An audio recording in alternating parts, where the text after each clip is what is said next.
The parliament, also referred to as the legislature, is an assembly of persons vested with the authority to make laws for a political entity and governance. This could be at the national or sub-national levels, meaning national or state assembly. The legislature constitutes an arm of government on its own, the others being the executive and judiciary.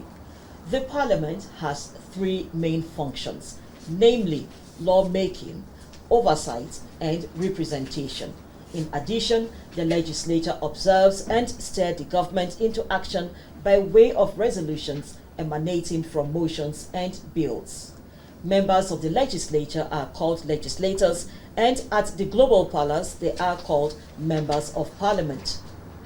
Hello there, this is Global Parliament from the stables of the largest television network, the Nigerian Television Authority, NTA. Of course, through your delight station, NTA Parliament. I am Vivian Itekpefo, and together we shall thrill the world of Parliament, curating information that makes you have better understanding of the work of parliamentarians. We shall also keep you abreast with major developments on the news segments. We have other segments like Moments in Parliament, one-on-one segments, and Parliament in Focus. This program is all about you and everything.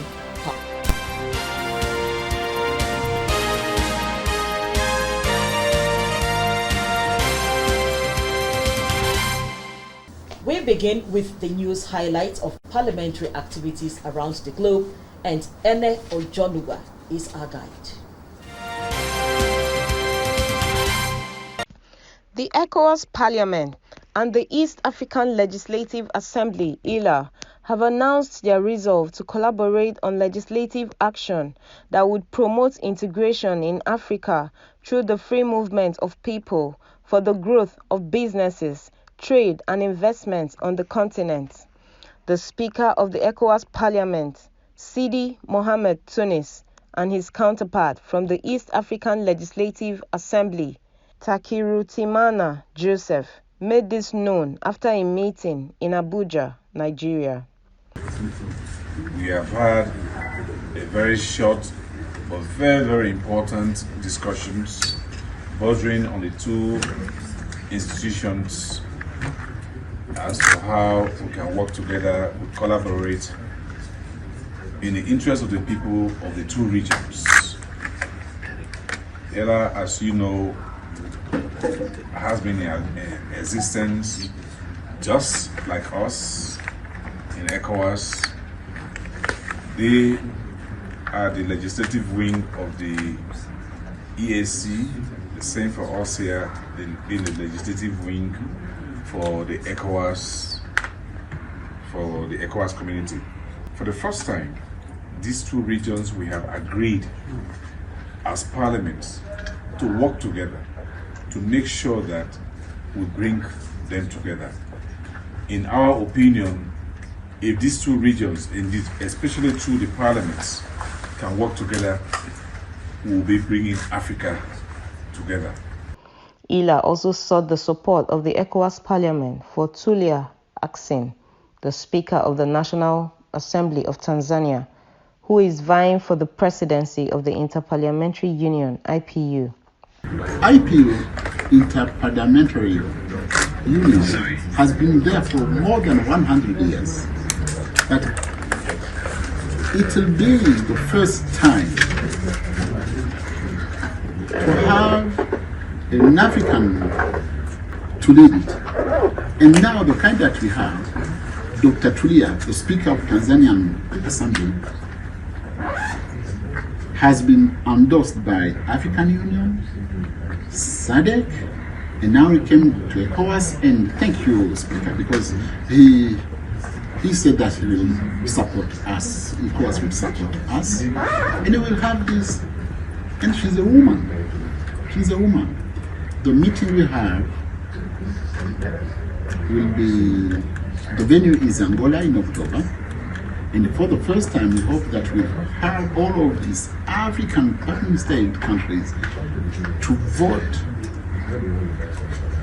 as one, as Africa, for this candidate from East Africa and Africa, that lady, that woman who is capable and should not be leading African Union into IPU as East Africans only or as Tanzanians, should be leading it as an African from north to south, an African woman. I'm here to campaign for Dr. Tulia to become the president of the Interparliamentary Union, which is IPU.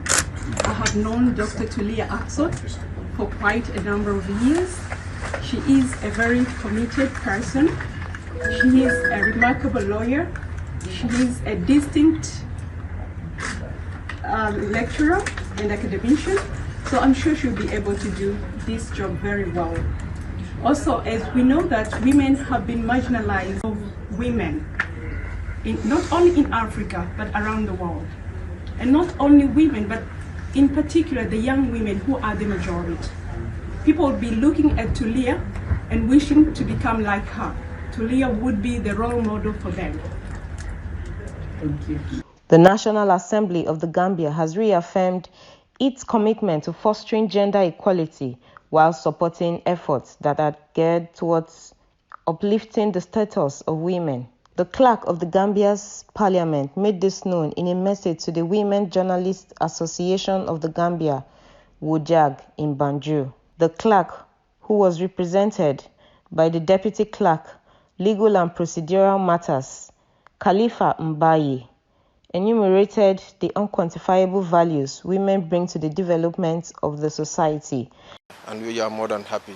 And we have assured them that our doors are open, as always, but more widely open for this association to see how best we can fruitfully partner to make sure that our shared objective and values are achieved in the not long. The Office of the Clerk will give the technical support needed and so that we can collaborate as partners in development when it comes to women empowerment.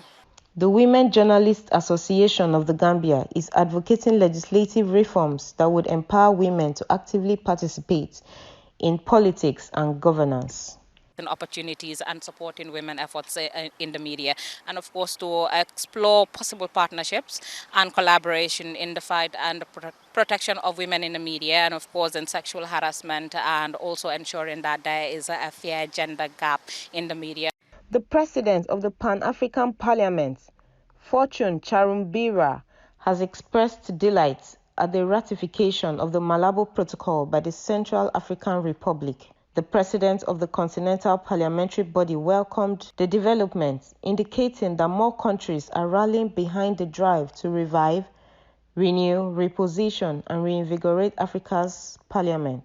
The Central African Republic becomes the 15th member state of the African Union to ratify the Malabo Protocol, which is the constitutive act of the African Union relating to the Pan-African Parliament legislative status. Ene Ojonugba, reporting for Global Parliament.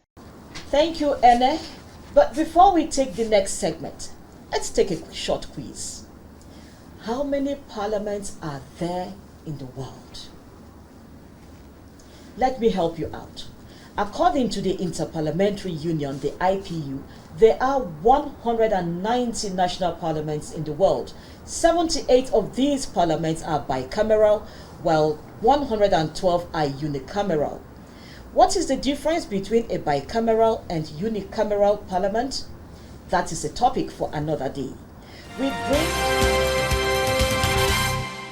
And in Nigeria, aside the National Assembly, there is the State House at the sub-national level, with each state having its own assembly. This legislature is headed by a speaker who is aided by other presiding and principal officers. The speakers of the State House of Assembly have a body referred to as the Conference of Speakers. If you are abreast with happenings in Nigeria, you will know that a new crop of legislators came on board after the presidential inauguration on May 29, 2023. These new legislators have been undergoing series of training and recently had an induction. Global Parliament caught up with one of the facilitators at the induction. He is the former Speaker, Niger State House of Assembly, Abdullahi Bawa. Take a listen. You're welcome to this segment of Global Parliament on NTA Parliament. And we have as our guest Abdullahi Bawa, the immediate past Speaker of Niger State House of Assembly. He is also the Chairman, Conference Committee on Constitution Review. You're welcome to the program, Honorable. Your Conference of Speakers just had an induction. But before we go into what the induction was all about and what is set to achieve, could you give us a background on why it is important to have a body such as the Conference of Speakers? Yes, it is essential to have a Conference of Speakers in place in order to galvanize the speakers of the 36 states together to forge a common ground for achieving parliamentary progress in this country. There is, of course, the need to put them together so that whatever it is that will be struggled for in terms of moving the legislature forward at the subnational level, it is essential to have a body in place. And that is exactly what this body is all about. The Conference of Speakers was set up in 1999 or thereabout, after the first set of legislators that we had in 1999, to ensure that the speakers speak with one common voice on issues of national importance. So how does it work, considering that the speakers are from different political backgrounds, political parties? Well, it is irrespective of political parties. We are here to forge one common ground to ensure that the speakers are heard on issues of both national and local importance. Oh, that's very good to know. And while you were Speaker of the Niger State House of Assembly, you chaired a committee, the Committee on Constitution Review. Could you take us through what that committee did?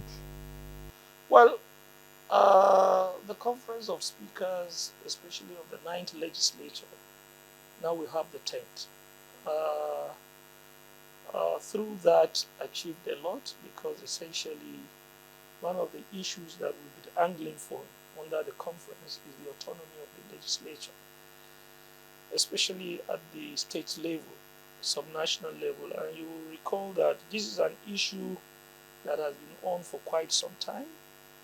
But when the National Assembly, of course, initiated the 5th alteration to the amendment of the Constitution, of course, we came together as a body to ensure that our voice is also heard, give our inputs, because constitutional amendment cannot be done without the input of the states.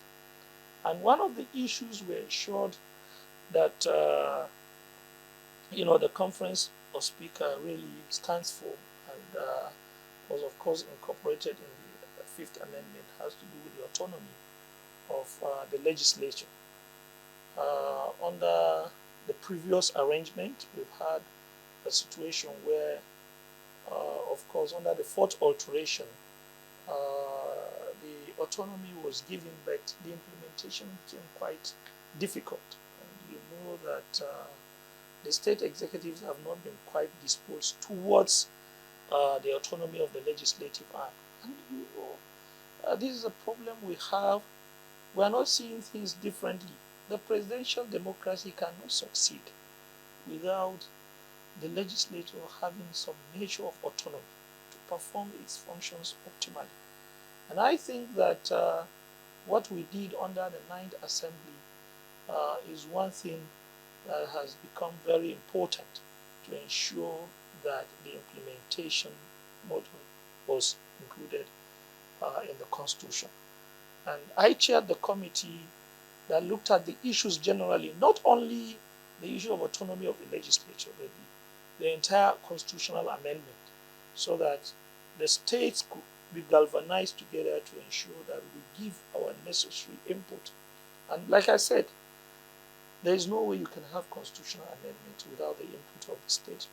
Two-thirds and 24 states needed to give their assent to all the bills under the fifth alteration. And if not for the efforts of the Conference of Speakers, I doubt if we would have achieved what we achieved under the fifth alteration. In fact, we were up and going to ensure that our colleagues, the speakers, mobilize their members at the various states to ensure support for the fifth alteration. So you can see what the body has done. I recall that in 2014, I was Attorney General in my state, and I saw a situation where some states, even though had fought for the autonomy of the legislature, they did not assent. They didn't give their consent to the issue under the fourth alteration. And these are some of the problems. So you needed a body that will galvanize the legislative arm together at the subnational level to ensure that they are also at the same level with the National Assembly to ensure the progress of the country. So, doing a self-assessment, how would you describe the process as it went on and the alterations that were included in this fifth alteration? It took the normal constitutional process in terms of the National Assembly initiating it and then sending it, forwarding it to the various states, and each state assembly will sit down with its members, plenary, to look at the issues one after the other and decide whether or not, to give their consent or assent to the issues under the fifth alteration. And we looked at it one after the other in our various state assemblies and passed the ones we felt, yes, is in the interest of this country, and didn't give assent to the ones we felt will not help the country. And this is exactly what transpired in virtually all the states. As at the last count, only about 5 states, I believe, couldn't forward their own input into the fifth alteration. So you see, out of 36, you had about 30 states, and you needed just 24 to ensure that the fifth alteration was passed. And you saw when the former president assented to about 16 bills, it was the outcome of all these processes. So we congratulate you. We congratulate the Conference of Speakers on that feat. So let's talk about the induction for new speakers, a program that held recently. Why is it important to induct new speakers? Well, out of about 36 speakers, only about 10 or thereabout returned. And even if the entire members, 36, returned, there was a need again to sit down under this platform to ensure we forge a way forward in the conference. But by and large, like I said, you will see a situation where only a few of the former speakers returned, and you have the substantial numbers of the new speakers.